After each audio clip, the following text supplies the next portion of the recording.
Olá, caríssimo telespectador da Rede Século XXI, que alegria poder encontrá-lo diante do televisor nesse horário.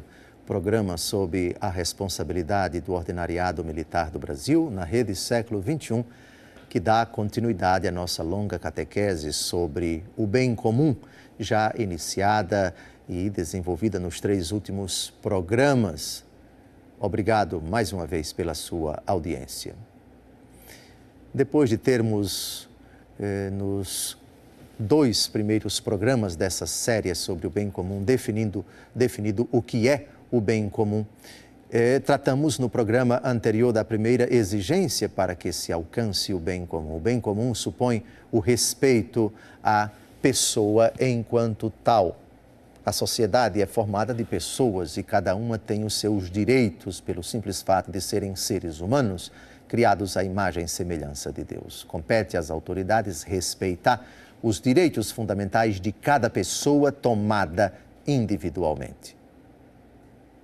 Hoje nós vamos falar da segunda exigência para que se obtenha o bem comum.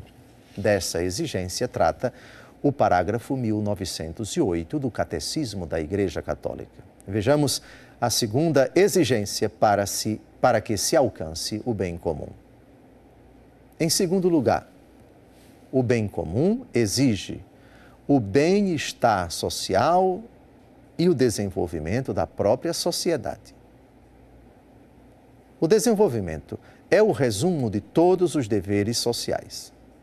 Sem dúvida, à autoridade compete arbitrar, em nome do bem comum, entre os diversos interesses particulares, mas deve tornar acessível a cada qual aquilo de que precisa para levar uma vida verdadeiramente humana: alimento, vestuário, saúde, trabalho, educação e cultura, informação conveniente, direito de constituir família, etc.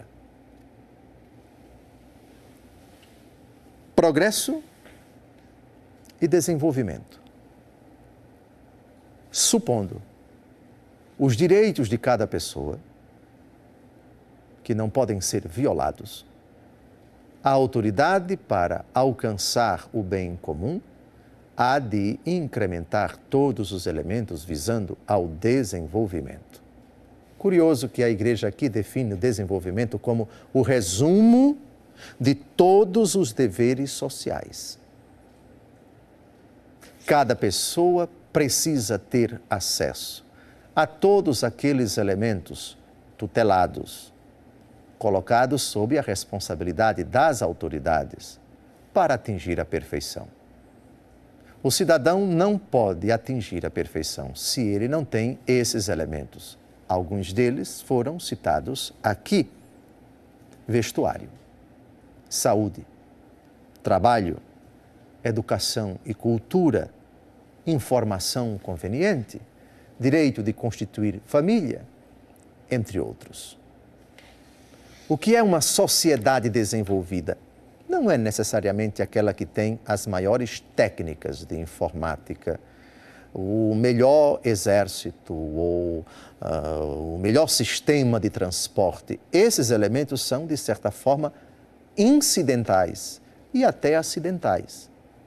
Mas a questão é saber se em tal sociedade, em tal grupo, em tal nação, em tal país, em tal região, existem elementos suficientes que favoreçam, que possibilitem o acesso fácil e desembaraçado de cada cidadão para aqueles elementos sem os quais eles não podem atingir a perfeição.